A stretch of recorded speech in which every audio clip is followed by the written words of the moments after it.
She was crying after being rejected on a blind date until the single dad walked in as her real date. Before we continue, please tell us, where in the world are you tuning in from? We love seeing how far our stories travel. Maya Santos sat at table 14 in Harvest in Rye on December 20th at 7:15 in the evening, staring at the menu like it was written in a foreign language. And she was about 5 seconds away from faking a family emergency and sprinting out of this restaurant before anyone noticed she absolutely did not belong here. The place smelled like old money and fancy candles, all exposed brick and Edison bulbs, and couples who probably didn't check their bank account before ordering appetizers. And Maya was wearing a $12 dress from the Goodwill on Merriman Avenue that she'd convinced herself looked expensive in her bathroom mirror, but definitely did not look expensive under these lights next to women in actual designer everything. Her phone sat face up on the table, mocking her with 0 new messages from Bennett Harper, the guy she was supposed to be meeting, the guy her little brother Carlos had literally begged her to give a chance after setting up her dating profile without permission, because apparently working 70 hours a week and surviving on 4 hours of sleep wasn't a good enough excuse to avoid romance. Maya checked the time again, 7:18. He was only 3 minutes late, but her brain was already writing the story. He saw her profile pictures and realized she's not worth it. He's gonna text any second with some excuse about his car breaking down or food poisoning or literally anything that means I don't want to meet you after all. Here's the thing about working 2 waitressing jobs and spending every spare dollar paying off your dead mom's medical bills. You forget how to be the person sitting at the table instead of the person serving it. And Maya kept making eye contact with Sarah, her co-worker from the breakfast shift at Sunnyside Diner, who was working tables tonight, and giving her encouraging thumbs up from across the room. Maya's checking account had exactly $198 in it until Friday's paycheck hit. She'd skipped lunch to afford the Uber here because her car was being held together by duct tape and prayers, and this man she'd never met was probably expecting someone who had their life together instead of someone who cried in a Walgreens parking lot last week because toilet paper was on sale and she could finally afford the good kind. 7:26 and the door opened. Maya's whole body went rigid, watched a tall guy in a button-down walk in scanning the restaurant, and her heart was hammering so hard she thought she might pass out right there into her water glass. The guy spotted her, walked straight over with this confident smile and said, "Maya Santos?" And Maya stood up way too fast, nearly knocking over her chair. "Yes, hi. Oh my God, yes, you must be Bennett."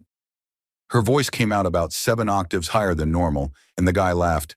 "Yeah, sorry, I'm running a bit behind. Traffic was insane coming from downtown."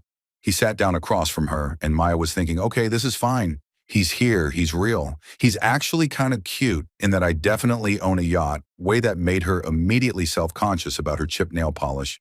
They made small talk for maybe 3 minutes. Maya mentioned her brother Carlos being in community college and working at the movie theater, mentioned pulling double shifts on weekends, and the guy kept checking his phone like he was waiting for something more interesting to happen. "So you work 2 jobs, that's intense. Do you ever sleep?" He said it like a joke, but his eyes were still on his phone, and Maya felt something sink in her stomach. His phone buzzed loud enough that Maya heard it, watched his face change from polite smile to confused frown as he looked at his screen, then looked at her, then looked at his screen again like he was solving a math problem. "Wait, I'm sorry, you said your last name is Santos, right?" And Maya nodded, confused. "Yeah, Maya Santos. We matched on the app 4 days ago?" The guy's face went from confused to mortified in about 2 seconds flat. "Oh man, oh no, I'm supposed to meet Maya Chen. My buddy set me up. I saw you sitting alone and just assumed." He stood up so fast his chair scraped loud against the wood floor, and every single person at the tables around them turned to look. "This is super awkward. I gotta go find my actual date. Sorry for the confusion." And he was already walking away before Maya's brain caught up to what just happened. And she sat there frozen, watching this man cross the restaurant and sit down at a table with a different woman in a red dress who waved at him, smiling. Maya's face was on fire. Her hands were shaking. She could feel Sarah staring from the server station, and at least 6 other people had definitely just watched her get rejected by someone who wasn't even her date to begin with.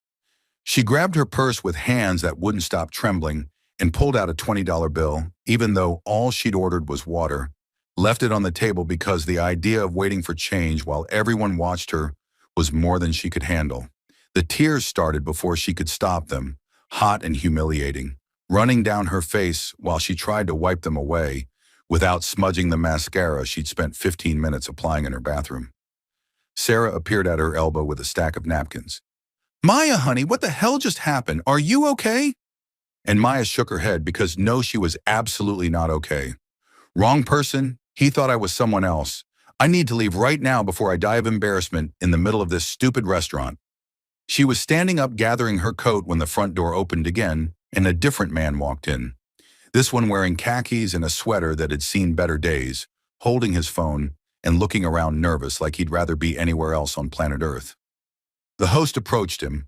Maya heard her say, "Mr. Harper, your date's at table 14? And Maya's entire body went cold because that was her table, which meant this guy was Bennett, her actual date, which meant he was about to walk over and see her crying with mascara probably streaming down her face, looking like she'd just survived a natural disaster. Bennett looked toward table 14, made direct eye contact with Maya, and his expression shifted from nervous to concerned in half a second. He walked over slowly like he was approaching a scared animal. "Maya, I'm Bennett. I'm so sorry I'm late. Are you okay?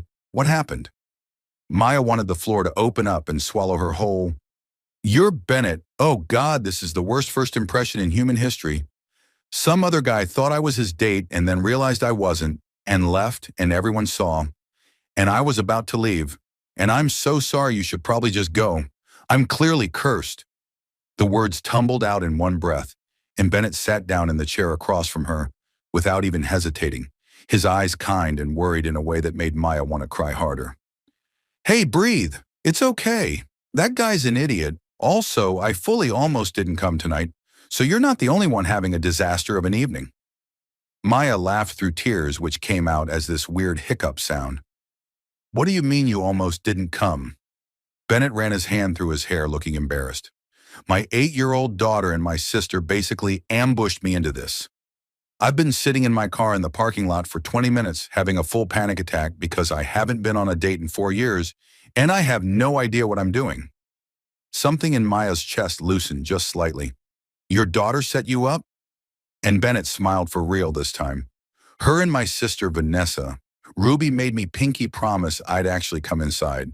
And you don't break pinky promises with third graders. It's basically legally binding."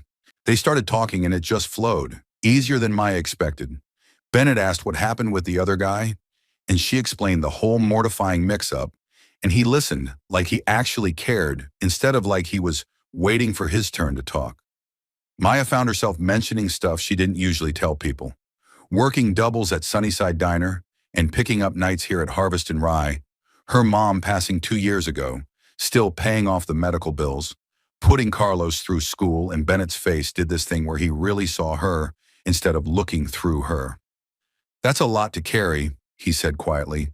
"You're basically holding your whole family together while working yourself to death.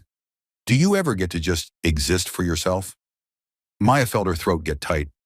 "Not really, but that's just how it is right now. Another year and the debt's gone. Then maybe I can breathe." Bennett leaned forward. "For what it's worth, that guy who walked away is an idiot, because you're pretty incredible, and he missed out." Maya felt her face heat up. "You don't even know me." And Bennett smiled. "I know you showed up to this date even though you're exhausted. I know you take care of your brother. I know you're sitting here talking to me even after the most embarrassing moment of your life instead of running away. That tells me plenty." An hour disappeared without either of them noticing. Sarah came by twice trying to take their order, and they kept waving her off because they were too busy talking. And finally Bennett looked at his watch and laughed. "We've been here over an hour and haven't eaten anything. Want to get out of here and grab actual food somewhere less fancy? I know this amazing taco truck on Lexington, best al pastor in Asheville." Maya felt herself smile real and genuine for the first time all night. "I know that truck. I pick up shifts there Thursday nights when they're slammed." Bennett's face lit up like she just told him he won the lottery. "Of course you do. Why am I not surprised? So you're saying you're a taco expert, and I was about to embarrass myself ordering wrong?" They stood up together and Bennett left $40 on the table, even though they had only had water, winked at Sarah on the way out, and held the door open for Maya like she was someone worth holding doors for. Outside, the December cold hit them sharp and bright, Christmas lights reflecting off the sidewalk, and Maya pulled her coat tighter while Bennett walked beside her toward the parking lot. "Can I tell you something?" he said, and his voice was softer now. "That guy rejecting you might be the best thing that happened to me all year, because if he hadn't, I would have walked in, and you would have thought I stood you up, and we might have never actually met." Maya stopped walking and looked at him. Really looked. "So you're saying public humiliation is romantic?" Bennett laughed. "I'm saying sometimes the worst moments turn into the best ones if you stick around long enough to find out what's next. Now come on, I'm starving, and you're going to teach me the correct way to order tacos." They ended up at the taco truck on Lexington, sitting at the rickety picnic tables that had initials carved into them from every high school kid in Asheville. December, cold biting at their faces, while they split an order of al pastor and carnitas and extra chips with the verde salsa that Maya swore was life-changing. Bennett ate like he hadn't had a real meal in days, and Maya found herself relaxing for the first time in forever, laughing when he got salsa on his sweater and didn't even care. Just wiped it off and kept talking about his students and how teaching high school English was basically crowd control with occasional Shakespeare thrown in to keep things interesting. "So your mom," Bennett said carefully between bites, "you mentioned the medical bills. I'm sorry, that's a lot to deal with on your own." Maya wiped her hands on a napkin and felt the familiar tightness in her chest that came whenever someone asked about her mom. She passed away 2 years ago after being sick for a while. The bills came after, and they just kept coming. "But I'm almost done. Maybe another year and I'm free." She said it like it was no big deal, but her voice cracked on the word free, and Bennett reached across the table and just took her hand without asking, his palm warm against her freezing fingers. "I get it," he said quietly, and something in his tone made Maya look up and really see his face, the sadness sitting right there behind his eyes. Ruby's mom, Stella, she passed away 4 years ago, December 21st. It was sudden. One of those things where you're fine one day and gone the next, and I still don't really know how to talk about it. Maya squeezed his hand and felt tears burning in her eyes, because she knew that specific kind of grief, the kind that lives in your bones and changes the shape of every single day after. Ruby was only 4. She barely remembers her, and I'm terrified all the time that I'm screwing this up, that I'm not keeping Stella's memory alive the right way while also trying to be present for Ruby. They sat there in the cold, holding hands across a picnic table outside a taco truck, and Maya thought, this is the realest conversation I've had in 2 years. This stranger gets it in a way nobody else has. "You're doing better than you think," Maya said and meant it. "Ruby asked you to go on this date. That means she wants you to be happy. Kids know things. They're smarter than we give them credit for." Bennett smiled, but it was sad around the edges.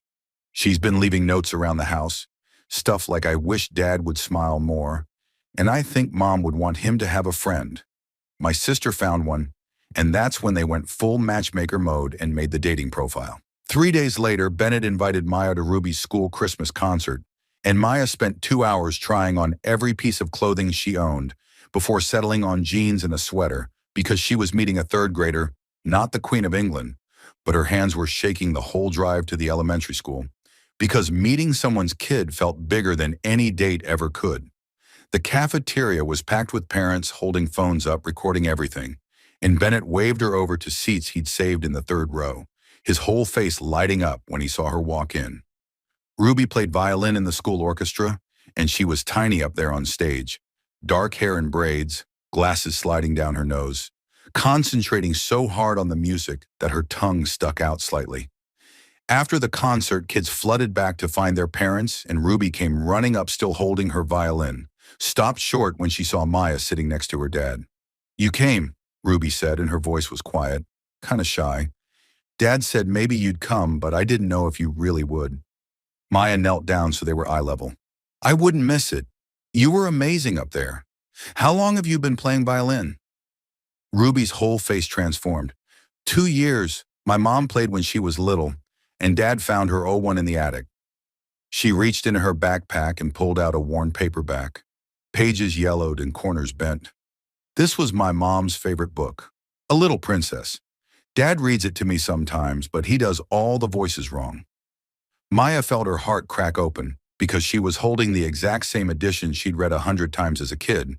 This was my favorite too when I was your age. I basically lived in this book. Ruby's eyes went huge. Really? Will you read some with me?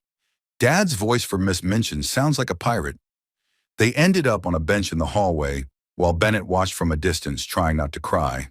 And Maya read 2 chapters out loud while Ruby leaned against her shoulder, following along with her finger on the pages. When they finished, Ruby looked up at Maya with this serious expression. Do you like my dad? Because he smiles a lot when he talks about you, and he doesn't smile that much usually.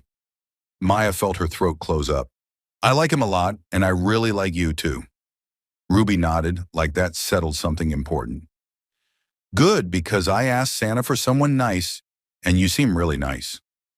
Christmas Eve hit and Maya was scheduled for a double, 6 in the morning at Sunnyside Diner until 2 in the afternoon, then 4 until close at Harvest and Rye, and she was half asleep refilling coffee at the diner when the bell above the door chimed and Bennett walked in with Ruby trailing behind him. They slid into a booth in Maya's section, and Ruby was holding a piece of paper folded up small, pushed it across the table when Maya came over with menus. I made you something, Ruby said, and Maya unfolded it to find a drawing of 3 stick figures holding hands labeled Dad, Ruby, and Maya in crayon with hearts everywhere. Maya had to turn away and pretend as she was grabbing napkins because she was absolutely going to cry in the middle of the breakfast rush. Bennett ordered pancakes and Ruby got chocolate chip waffles, and when Maya brought the check Bennett had written on the back of his receipt, Ruby wants to know if you'll come over tomorrow for Christmas breakfast, no pressure, but also I really want you to say yes. Maya's heart was pounding because she wanted to say yes more than anything, but she scribbled back, I work until 11 tonight, then 6 in the morning, until 2 tomorrow. I'm so sorry. She watched Bennett's face fall when he read it and felt like the worst person alive. Christmas morning.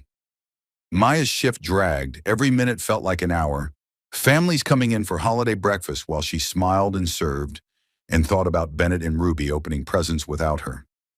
Her shift ended at 2:15, and she walked out to the parking lot exhausted and sad, and froze when she saw Bennett's car parked next to hers, with him and Ruby sitting on the hood. We brought you Christmas breakfast for lunch, Ruby announced, holding up a thermos. Dad made hot chocolate, and we have cinnamon rolls, and we've been waiting since 1:30 because you said 2 o'clock. Maya started crying right there in the Sunnyside Diner parking lot and couldn't stop. Nobody's ever waited for me before. I always work holidays. I always miss everything. Bennett slid off the hood and pulled her into a hug. Well, that ends today. We couldn't let you spend Christmas alone.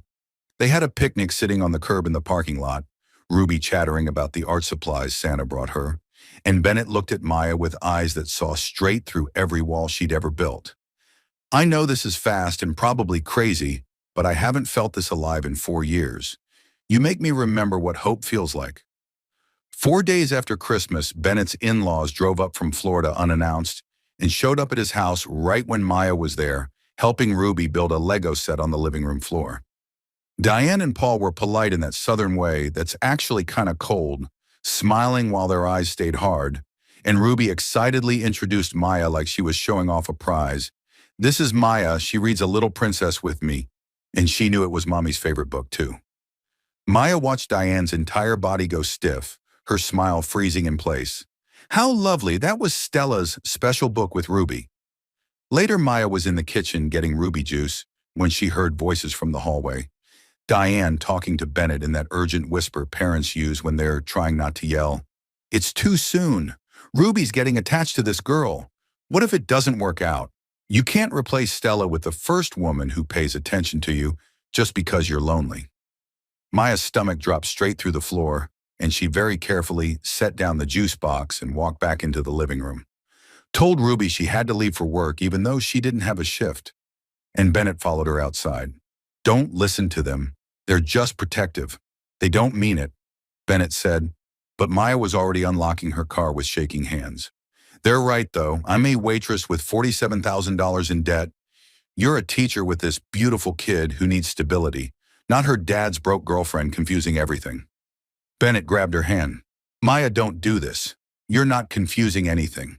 Ruby's happier than she's been in years. Maya pulled away and her voice came out broken. I can't be the reason Ruby loses her grandparents. I can't be the person who causes problems in your family. This is too complicated and I'm too much work. She stopped answering his calls after that, picked up extra shifts to avoid thinking, told herself it was better this way, even though she cried herself to sleep 3 nights in a row. New Year's Eve, she was working the dinner rush at Harvest and Rye when she looked up from pouring wine and saw Bennett walking toward her table, and her heart just stopped. I need to tell you something Stella wrote, he said, and Maya shook her head. Bennett, please don't do this here. He pulled a letter from his pocket, envelope worn and creased like it had been opened and refolded 100 times. Ruby opened her, "When Daddy starts dating again" letter tonight. She asked me to come find you and read it out loud. Please, Maya, just listen. Bennett stood there in the middle of Harvest and Rye on New Year's Eve, holding that letter like it was made of glass, and Maya's shift manager gave her a nod that meant, take your break, so she followed Bennett to the same corner table where this whole thing started 2 weeks ago. Her hands were shaking when she sat down, because she knew whatever was in that letter was going to wreck her completely, and Bennett's eyes were already wet before he even started reading. Dear Ruby, Bennett's voice cracked on the first 2 words. If you're reading this, it means Daddy found someone special, and sweetheart, I'm so happy. I need you to know that loving someone new doesn't erase me. Your heart is big enough for both of us. Maya put her hand over her mouth, trying not to sob out loud while other diners pretended not to watch. And Bennett kept going, make sure she knows she's not replacing me. She's adding to our family. We're just getting bigger. And tell Daddy I said stop being scared and stop feeling guilty. I wanted forever with you, but since I can't have it, I want you to have it with someone else. Love doesn't run out, baby girl. It multiplies. Love, Mommy.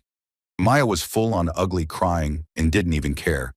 Tears and snot and mascara everywhere. And Bennett folded the letter carefully and reached across the table. Ruby asked me to find you tonight. Said you needed to hear that. And Maya, I need you to know you're not too much. You're not a complication. You're the person who reminded me what living actually feels like, instead of just surviving. Maya wiped her face with a napkin that immediately disintegrated. What about your in-laws? What about Diane and Paul? Bennett's jaw set firm. I talked to them, told them Stella would want me happy, and Ruby deserves to see love, not just grief. They want to apologize to you. They want to try if you're willing to try. New Year's Day. Maya showed up at Bennett's house terrified, and Diane opened the door with red eyes like she'd been crying. They sat in the living room while Ruby built Legos on the floor, pretending not to listen, and Diane twisted her hands together. We were wrong. We were protecting Ruby, but we weren't seeing clearly. Stella would have loved you. She would have wanted Bennett to find someone who makes him smile like you do. Paul nodded. You make our son-in-law happy. That's all Stella ever wanted for him. We're sorry for making you feel like you weren't enough. Ruby abandoned her Legos and climbed into Maya's lap. Does this mean you're staying? And Maya kissed the top of her head. Yeah, baby, I'm staying. 5 months later, Maya paid off the last of her mom's medical bills and quit her second job. And Bennett helped her apply to online college programs because she'd mentioned once wanting to be a teacher, and he'd apparently filed that information away for later. Ruby started calling her Maya but drew pictures for the fridge, labeling her as my bonus mom with hearts everywhere. And one Saturday they all drove out to the cemetery where Stella was buried. Maya brought sunflowers because Bennett said they were Stella's favorites, and she stood there looking at the headstone, feeling weird and grateful all at once. I talked to her, sometimes thank her for you and Ruby. Is that completely insane?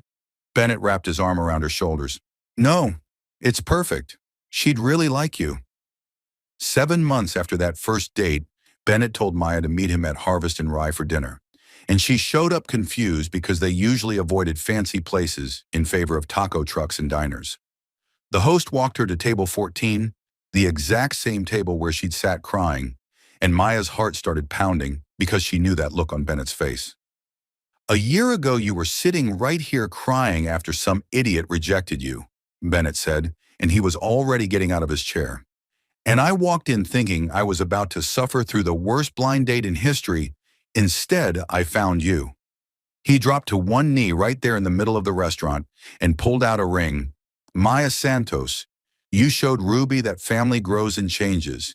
You showed me that loving again isn't betraying the past. Will you marry us?" Before Maya could even answer, Ruby popped up from behind Bennett, where she'd been hiding with Vanessa. "Please say yes. I helped pick the ring, and if you say no, I'm going to be so embarrassed." Maya laughed and cried at the same time. "Yes, oh my God. Yes, of course, yes. How could I say anything else?" The entire restaurant erupted in applause, and Sarah, her co-worker, came running over with champagne. "I knew it. I knew from that first night you two were going to end up together." 4 months later, they got married in a small ceremony in the fall because they both agreed Christmas belonged to Stella's memory. And Carlos walked Maya down the aisle, while Ruby served as flower girl carrying a basket with Stella's photo tucked inside with the petals. Bennett's vows destroyed everyone. "You taught me that hearts don't replace, they expand. Stella gave me Ruby and you gave me hope. Together you gave me a future I didn't think I deserved." Maya's hands were shaking holding the microphone. "I thought getting rejected that night was the worst moment of my life. Turns out it was actually the beginning of the best one. You taught me I'm not too much, I'm exactly enough." Ruby insisted on giving a speech even though she was only 9, stood up on a chair so everyone could see her. "My mommy wanted my daddy to smile again, and Maya makes him smile every single day. I think they're friends now, my two moms, and I'm really lucky I get to keep both of them." There wasn't a dry eye in the entire venue, and at the reception, Maya found herself standing in front of the memory table, where Stella's photo sat surrounded by candles. She touched the frame gently. "Thank you for raising such a good man. Thank you for Ruby. I promise I'll take care of them. And thank you for that letter because I really needed permission to believe I could have this." Bennett appeared behind her and wrapped his arms around her waist. "She would have loved you, probably would have tried to steal you as her best friend." Ruby ran up and grabbed both their hands. "Can we dance now? They're playing the good songs." The three of them walked onto the dance floor together and swayed to music that was slightly too fast for slow dancing. And Maya looked at her family, the ones she'd built from broken pieces and second chances, and thought, "This is what happiness feels like. I almost forgot." Sometimes the worst moment of your life is actually the doorway to the best one. Maya thought being rejected was the end of her story, but it was just the beginning. Bennett thought loving again meant forgetting Stella, but it meant honoring her by choosing joy. And Ruby learned that love doesn't divide, it multiplies. It just keeps growing to fit everyone who deserves a place in your heart. If you've ever felt like you're too broken or too busy or too much for someone to love, you're not. The right person doesn't see your baggage, they help you carry it. And sometimes that person walks in right when you're crying and sits down anyway and says, "Tell me what happened." Hit that subscribe button if this reminded you that rejection is just redirection, that second chances are real, and the family you build is just as sacred as the one you lost. Thanks for being here with us.